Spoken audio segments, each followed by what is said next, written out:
Pessoal, vamos fazer o seguinte agora, nossa proposta de trabalho agora nesse segmento, nós vamos ter mais um breakzinho, entrevista concedida à nossa colega Daniela Lima pelo presidente Lula. Separamos alguns trechos, eu vou colocar os trechos em sequência um depois do outro, vale a pena conversar a respeito deles, eles têm relevância para todos nós. Vamos começar o primeiro. Lula disse que é preciso avaliar, o Felipe já estava introduzindo isso ao final do primeiro segmento, um Banco Central independente, se isso é bom e depende dos resultados da economia, essa avaliação a ser feita. Confira. Se eu não posso conversar com ele sobre... Então o que eu vou conversar? O resultado vai ser melhor? Um Banco Central autônomo vai ser melhor? Vai melhorar a economia? Ótimo. Mas se não melhorar, nós temos que mudar. Vamos a um outro trecho, por nós destacado na referida entrevista. O presidente falou sobre o que ele pensa em termos de política monetária. Na visão do Lula, não há razão para subir os juros se não existir, como ele afirma que não existe, inflação de demanda. Confira. A taxa de juros você aumenta se você tiver excesso de demanda. Se você não tiver excesso de demanda, não é o juro que vai resolver a taxa de inflação. Mais um trecho destacado por nós, como colocando para que vocês apreciem. Lula falou que banqueiros só querem, abre aspas, garantir primeiro deles, fecha aspas. Eu sei o que o mercado faz para ganhar dinheiro, mas eu estou governando para o povo brasileiro. Quando se fala em responsabilidade fiscal no país, está se dizendo o seguinte: os banqueiros querem ter certeza de que eles vão receber os seus juros todo ano, sabe, do governo. É isso que eles querem. Querem garantir primeiro deles.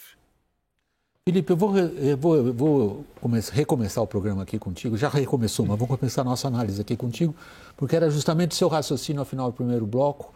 Sinteticamente, você dizia como a relação do Lula com o BC continua complicada.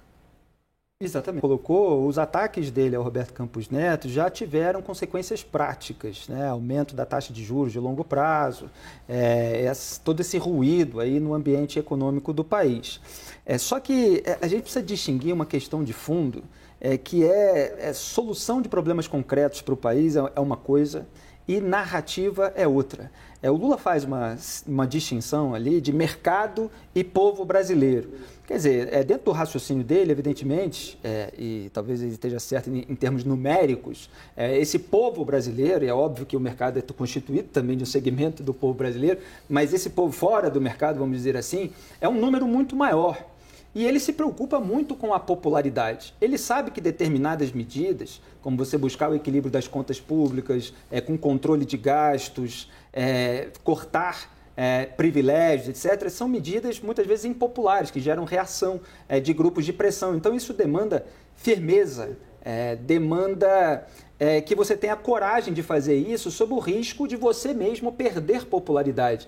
E o Lula sempre colocou a popularidade dele em primeiro lugar. Então ele não quer arcar com os custos políticos de satisfação desse povo, que ele diz, negativo, pelo menos por determinado período. Deixa eu pegar, você está levantando uma questão conceitual, eu quero pegar uma outra e começar com você, Raquel.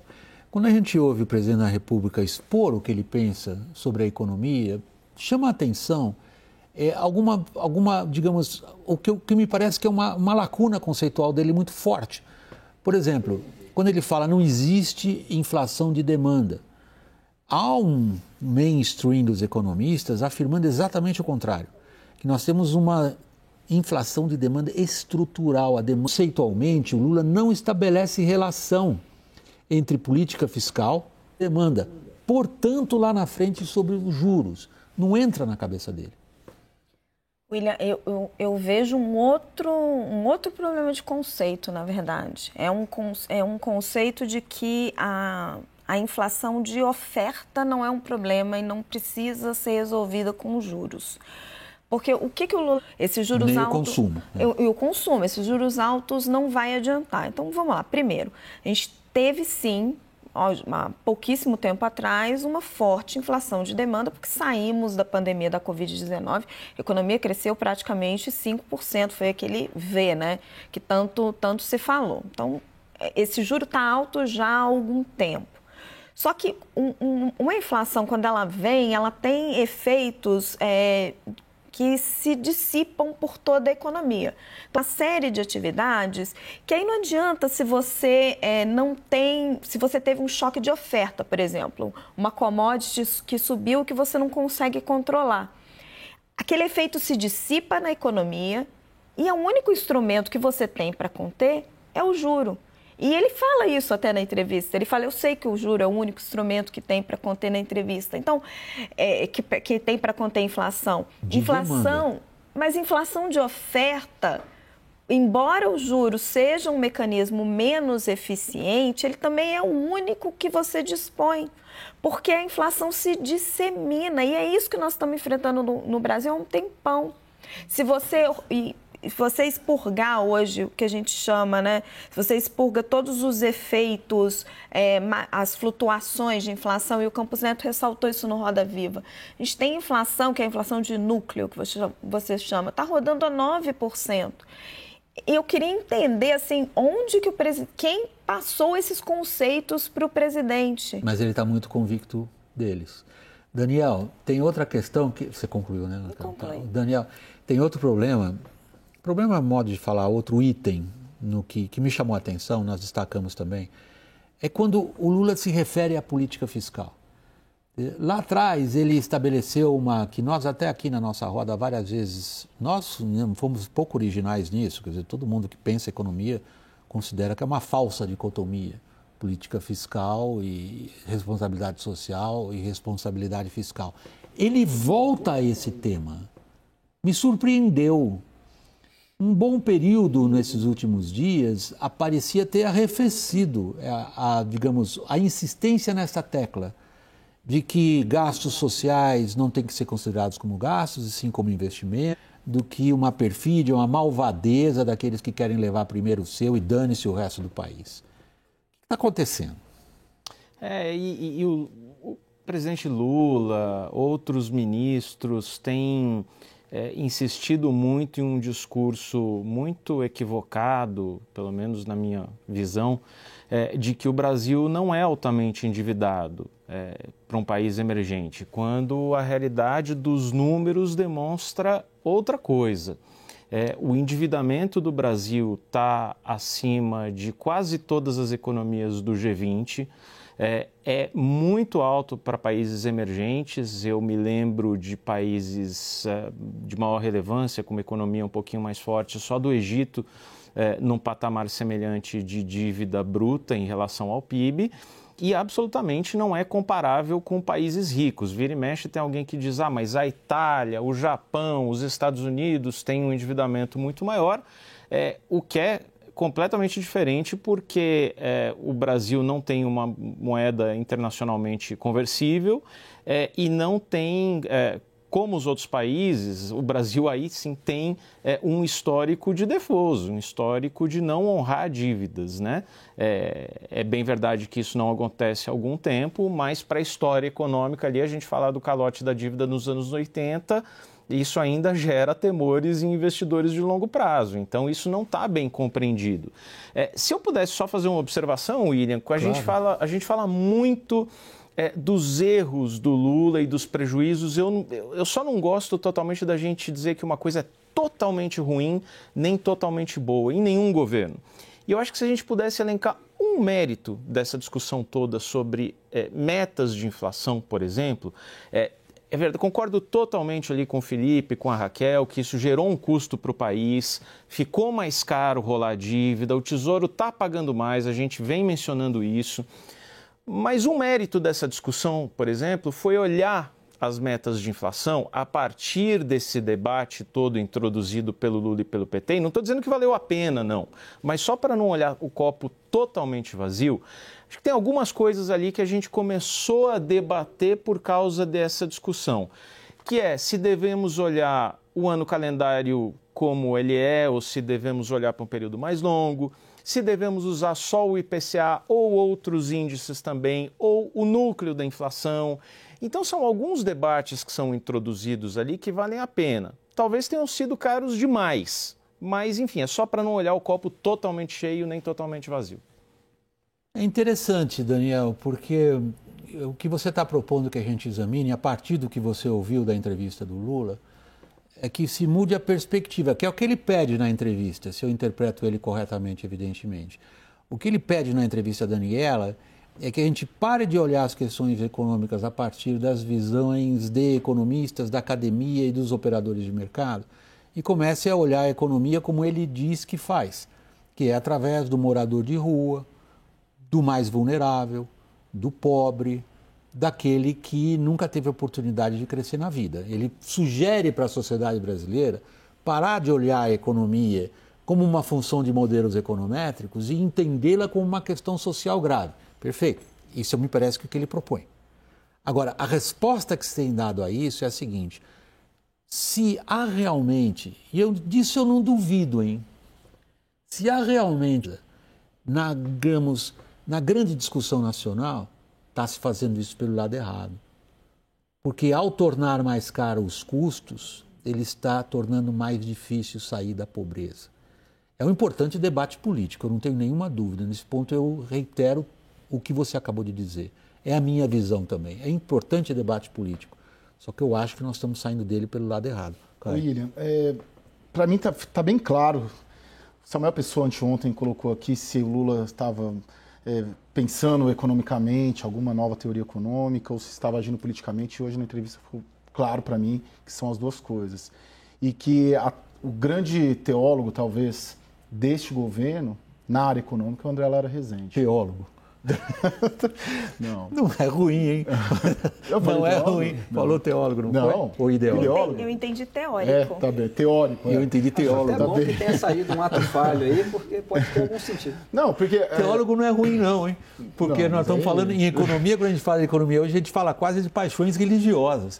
Porque de dogmas inatacáveis.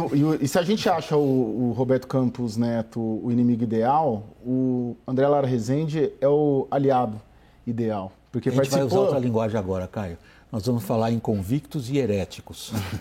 Não, porque ele ajudou a formular o Plano Real na base de juros altos e controle de gastos e há 5 anos, mais ou menos, ele vem desconstruindo essa tese. Então é alguém que estava do lado de lá e que o petismo trouxe para o lado de cá.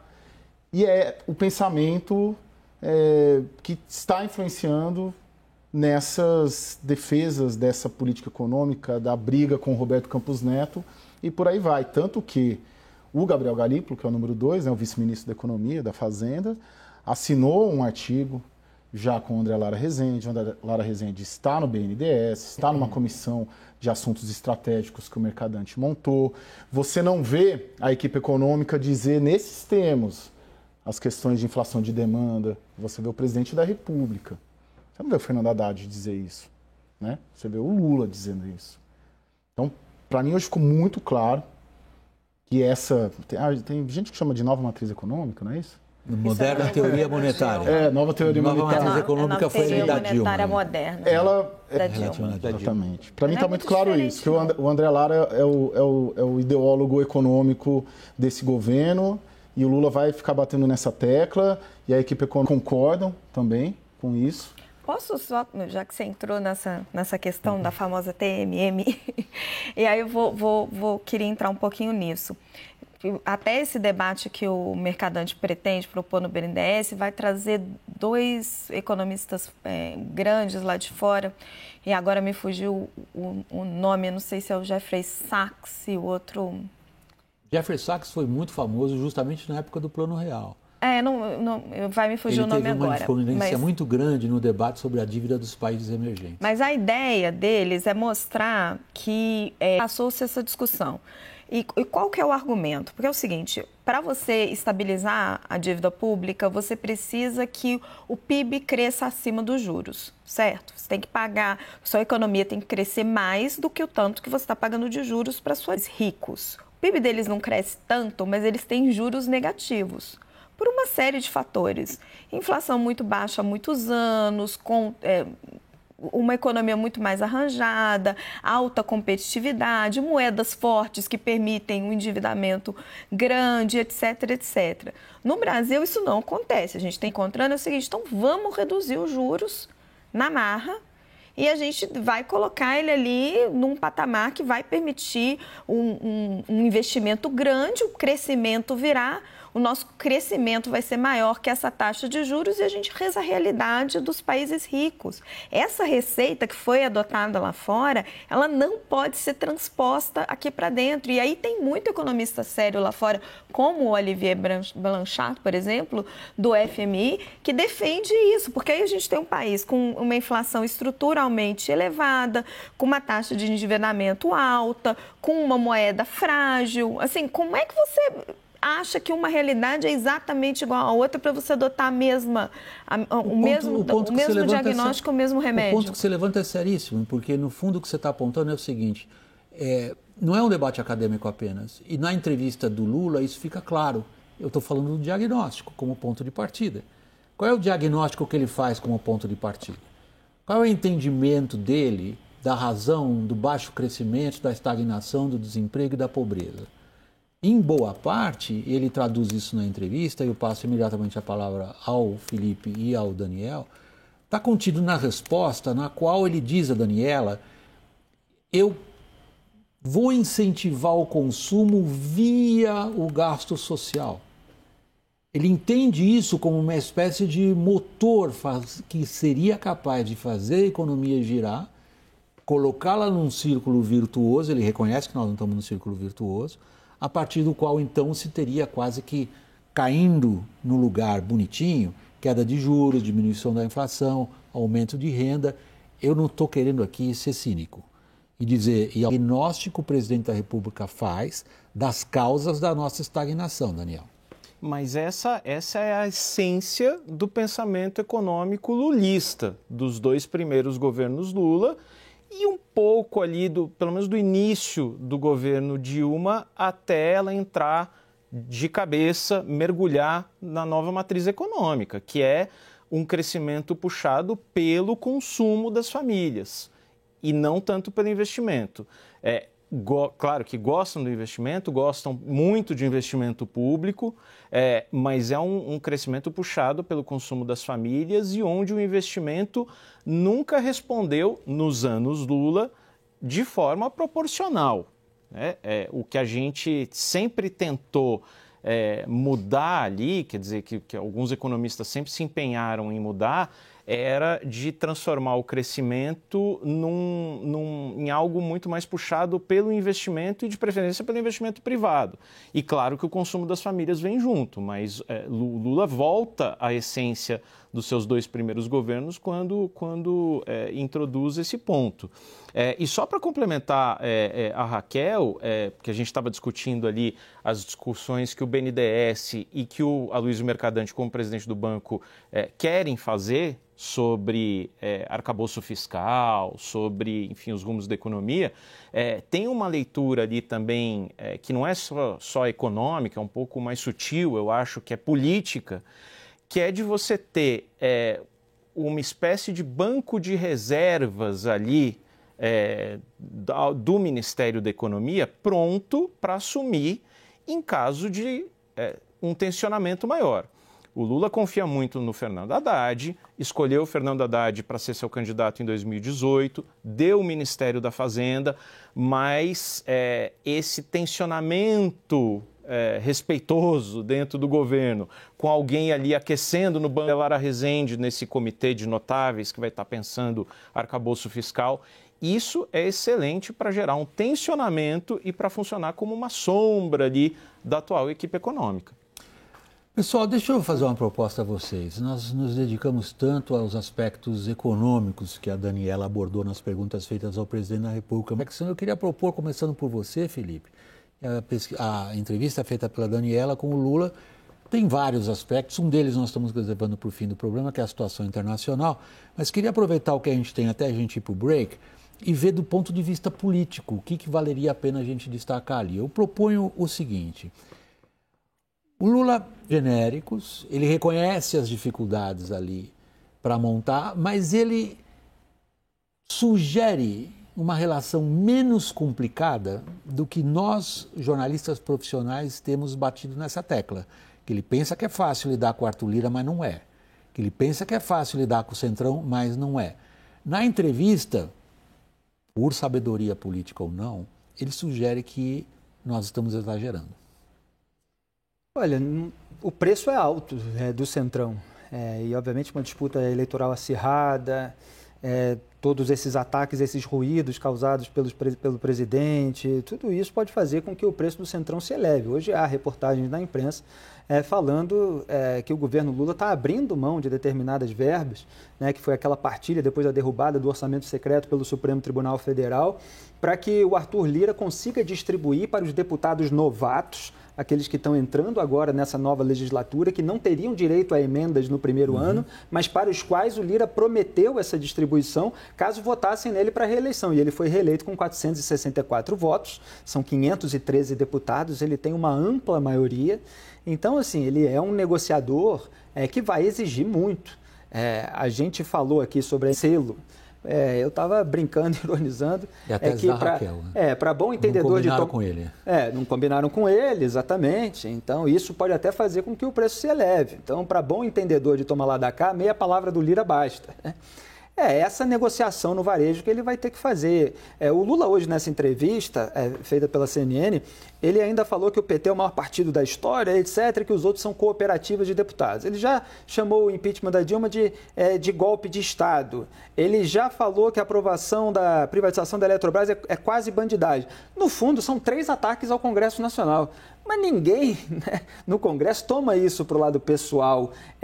Eles estão interessados em troca de cargos, de emendas, e são muito poucos os parlamentares que analisam cada projeto pelo seu conteúdo, como seria o ideal. Então, assim, tem muito discurso para fora, mas para dentro o Lula sabe que a ferramenta é outra. Caio, eu estou chegando perto do break, mas eu queria... A fórmula para governar com o Congresso é uma fórmula que ele utilizou lá atrás, abriu o governo, e os partidos aliados ocupam os espaços dentro do governo. Eu creio que o risco político é, sim, de fato, superdimensionado. Eu não vejo... A negociação é caso a caso, como sempre foi em outros governos, no governo Lula. Tanto que o que está dominando o noticiário é o debate econômico, não é o debate político. O debate político ele está posto, ele está colocado, o Lula sabe, sim, negociar e fazer com o Congresso, abrindo, colocando emenda... É a fórmula utilizada que todos os presidentes utilizaram. Né, para ir negociando a cada proposta. Ele não quer entregar tudo de uma vez para ter munição na mão. Isso já desde a campanha e desde depois que o Lula ganhou. Eu nunca vi dificuldade do Lula 3, do governo Lula 3, para negociar com o Congresso. Ele chegou esperto, viu que enfrentar o Arthur era roubada, compôs com o Arthur e vida segue. Tanto que a gente está falando aqui no WW há 3 semanas sobre juros e Roberto Campos Neto e Banco Central. Vai ter um ou outro ruído, uma ou outra questão, mas no macro, em relação ao Congresso.